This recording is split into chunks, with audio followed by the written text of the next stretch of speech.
A founder I worked with last year had raised a solid seed round, $2.4 million in the bank.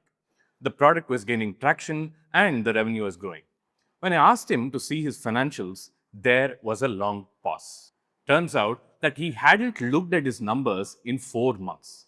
4 months. No reconciliation, no cash flow review, and no runway calculation. When we finally opened his books together, his runway was actually 6 weeks, not the few months that he had assumed. The problem here is that he was not lazy, he was not stupid, but he was just avoiding it. And here's what I've learned doing this work. He is not unusual. In this video, I'm going to show you the 3 warning signs that shows that you are in an avoidance pattern. Why your brain treats your financials like a physical threat and the exact system that I use to make avoidance impossible. Hi, I'm Kishore Dasaka and I run a fractional CFO firm that works with tech startups. I've worked with dozens of founders through cash crunches and the anxiety spirals that come with them. And unfortunately, the pattern is consistent. But the good thing is that it is fixable. Let me show you what I've learned. Now, before I show you the spiral, I want you to recognize if you're already in it. There are 3 behaviors that I see constantly. If any of these sound familiar, pay attention because they compound quite fast. Warning sign number 1, the login that you've not clicked. I've had clients that describe their accounting software like it's some sort of a haunted house. QuickBooks sits there, Zoho sits there, unopened for weeks. But the interesting thing is that the pattern is always the same. Every time they think about logging in, they remember about the transaction that have not been categorized, the reconciliations that have not been done, and the mess that is waiting. So they just don't. But here's the test. When was the last time you logged into your accounting software? Not to pull a report for somebody else, but to actually review the numbers that you have in your business. If the answer is I don't remember, or if the answer is more than 2 weeks ago, then you are in the pattern. Warning sign number 2, the vague answer. I ask every new client the same question in our first call. What is your runway right now? And the founders who are in trouble usually give me a very soft answer. Things like probably around a year, things like, we are in a decent shape, or somewhere between 8 and 12 months. That range, 8 to 12 months, that's a 50% variance. And here's what I've noticed. The vaguer the answer, the worse the actual number is. Because founders who know that they're in a good shape actually know their number. They say something like 14 and a half months without a blink. But the soft answers usually come from people who haven't looked and are afraid of what they'll find when they look into their accounting software. Warning sign number 3 is what I call the anxious check. This one's sneaky because it looks like engagement. Some founders check their bank balances 5 times a day. They pull up the app, they look at the number, they feel a spike of anxiety, they close the app and go back to work as usual. 1 hour later, they do it again. Now, this is not financial management.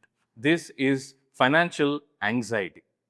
The checking creates stress without creating clarity. You know something feels wrong, but you're not doing anything to understand what it does and what you need to fix it. I had a client who had checked his bank balance constantly, but hadn't looked at his actual burn rate in almost 2 months. He could tell you what the bank balance was to the last dollar, but he had no idea why it was dropping faster than what he had expected. Checking isn't the same as understanding.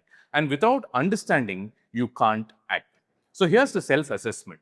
When was the last time you logged into your accounting software? Can you tell me the runway to the month right now without checking? Are you checking your bank balance anxiously? If you're avoiding the login, giving vague answers, or anxiously checking without analyzing, then you are in the pattern. And that pattern has a name. I call it the avoidance spiral. Let me show you how it works. At a very fundamental level, you need to understand why avoidance happens in the very first place. Because this thing is not about discipline. It's not about being lazy or being irresponsible. It's about how your brain processes threat. Your brain can't tell the difference. When you anticipate seeing something painful, like a shrinking bank balance, a missed target, or a runway that is shorter than what you thought, your nervous system responds the same way that it would to a physical danger. Cortisol spikes, your chest tightens, and you get the urge to escape from the situation. Founders describe this to me all the time. Checking their finances triggers some sort of a fight or flight response, a low grade dread that follows you everywhere. There when you're trying to focus on the product. It's there when you're pitching to investors, and it is there at 3 a.m. when you can't sleep. Now, that is not weakness. That is your nervous system doing exactly what it is evolved to do, avoiding threats. Because the problem at a very fundamental level is avoidance doesn't make that threat go away, it actually makes it grow. Bad numbers, unfortunately, feel personal because there's a deeper layer for most founders. Because for most founders, the company isn't just another business, it is their identity, it is their judgment, it is their proof that they made the right choice. When the numbers are bad, it doesn't feel like the business is struggling. It usually feels like I am failing. So, looking at the financials isn't just an operational risk, it is a verdict. And when the verdict becomes negative, avoidance feels like some sort of a self protection. I've had founders tell me when they physically feel sick when they're about to open their books. Now, that is not drama. It's a real stress response tied to identity. Not knowing usually feels safer. But the cruelest part is when you don't know your number, you can still tell yourself a story. It's probably fine. The next deal will close and it won't matter. And I'll somehow figure out my way whenever I have to. But that is the exact trap. This is the exact trap. Founders know that if they look, they won't like what they see. So they keep building and they figure that they'll deal with it later. That ambiguity feels safer than the truth. But later never really arrives. And when it does, your options have sunk. So we have a real problem. The numbers feel threatening. Looking at them triggers a stress response. Not looking at them preserves the story that you're telling yourself, but here's what avoidance actually creates. And this is where it really gets dangerous. And the reason I call this a spiral is because it's not just a bad habit, because avoidance usually compounds faster. Every week you don't look, the situation gets harder to face. And the decisions you're making without information gets riskier and riskier by the day. Now, let me walk you through exactly how this plays out. Stage 1, what I call a minor skip. You miss your weekly financial check in. Just this once. Your head's down on a product launch, and that can wait. The cost is zero because it usually feels like nothing at this stage. Stage number 2, what I call the pile up. Now, usually at this stage, it's been more than a month. You know you should look, but now there's a month of transactions that need to be looked into and reconciled. A month of categorizations that you need to sit with your accountant and fix. What was a 15-minute review is now a 2-hour project. The task itself feels very big, and then what you do is you push it again. Then you reach stage 3, where you start taking decisions without data. And here is when it gets expensive. You're still running the company, you're still making the decisions, you hire the contractor, approve a marketing spend, and commit to a new tool. But you're doing it without knowing your actual runway or whether last month's revenue was up or down. And I see this constantly. Founders making the $50,000, $100,000 decisions based on a cash position that they've not verified in the last 60 days. That brings us to stage 4, what I call as the dread stage. Now, opening the books feels impossible. You don't know what you'll find and you don't know how bad it is. You just know that it's been too long and the mess has grown. This is the specific feeling that founders describe at this stage. They can't start their day without the weight that is on them. And they can't make it go away because making it go away means looking. And it's a trap. The only exit is through the thing that you're avoiding. Stage number 5 is what I call the crisis stage. Eventually, reality forces the issue. Payroll bounces, vendors demand payment, and an investor asks you for an update that you can't provide. Due diligence for a raise uncovers months of unfiled reconciliation. This is the exact spiral.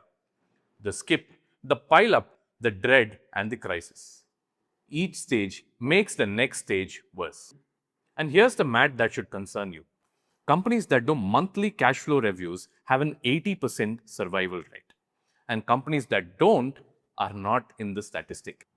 And the only way to break this pattern is before it compounds. And here is exactly how I do that. That brings us to the next part of the video, which is about systems. You don't fix avoidance with willpower. You don't fix it by telling yourself to be more disciplined. You fix it by building a system that makes the right behavior easier than the wrong one. Here's the exact system that I install with every client.